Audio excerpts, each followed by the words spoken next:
మరి ఈ రోజున మానవ హక్కుల చైర్మన్ గా రాయదుర్గ నియోజకవర్గానికి కనేకల్ మండలం ప్రాంతానికి చెందినటువంటి బ్రహ్మసుంత గ్రామం మరి మన న్యూస్ రిపోర్టర్ అయినటువంటి మరి ఓబులేశన్న గారు నూతనంగా ఎన్నికైనందున మరి సేవా భారత్ ట్రస్ట్ ఆధ్వర్యంలోన మరి ఆకిలి పంతం ఏఐవైఎఫ్ మరి అందరూ కలిసి ఈరోజు ఘనంగా కూడా అన్నగారిని సత్కరించుకోవడం జరుగుతుంది. ఏదైతే ఈ రాష్ట్రంలో దేశంలో కావచ్చు ప్రాంతీయ మరి దాన్ని బట్టి బేస్ చేసుకుని గ్రామ స్థాయిలో కూడా ఎక్కడైనా మానవ ఉల్లంఘన చట్టాలు కానీ మానవ హక్కుల కొన్ని సందర్భాల్లో మరి చట్టాలు సరిగ్గా నిర్వర్తించిన సందర్భంలో మరి మేమున్నామంటూ ముందుండి పోరాటంటే ప్రతి ఒక్క మానవ హక్కుల సంఘాలకి ప్రతి ఒక్కరు కూడా మరి ఏ సమస్య ఏంటి దాని పూర్వపరాలకి తెలియజేసి ప్రతి ఒక్కరు కూడా వారి సహాయ సహకారాలు తీసుకోవాల్సిన అవసరం ఎంతైనా ఉంది.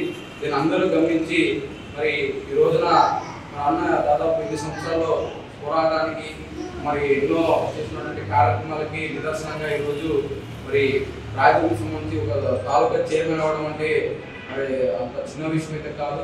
దీన్ని మరింత విస్తృత స్థాయిలో అమలుపరిచి మరింత సేవలు మరి సంబంధించిన అందరికీ కూడా ప్రజలకు ఉపయోగపడాలని ఈ సందర్భంగా మేము కోరుకుంటాము.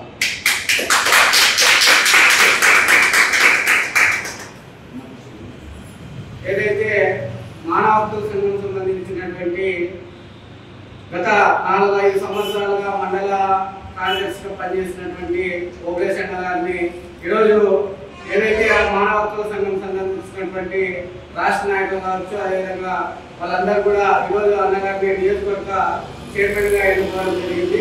ఈ చైర్మన్ ఎన్నుకున్న సందర్భంగా భారత విద్యార్థి ఫెడరేషన్ ఎస్ఎఫ్ఐ గా కూడా అన్నగారికి శుభాకాంక్షలు తెలియజేసుకుంటా ఉన్నాం. ఏదైతే మానవ హక్కుల సంఘం సంబంధించినటువంటి అనేక కార్యక్రమాలు కూడా మనం చూసాం.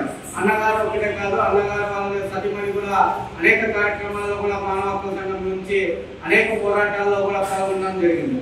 ఏదైతే మానవ హక్కుల సంఘం సంబంధించినటువంటి ఏదైతే చట్టాలు ఉన్నాయో ఆ చట్టాలను ఎవరైతే ఉల్లంఘిస్తారో ఆ ఉల్లంఘించినటువంటి వారిపైన ఏ పరమైనటువంటి చర్యలు తీసుకోవాలనే దానిపైన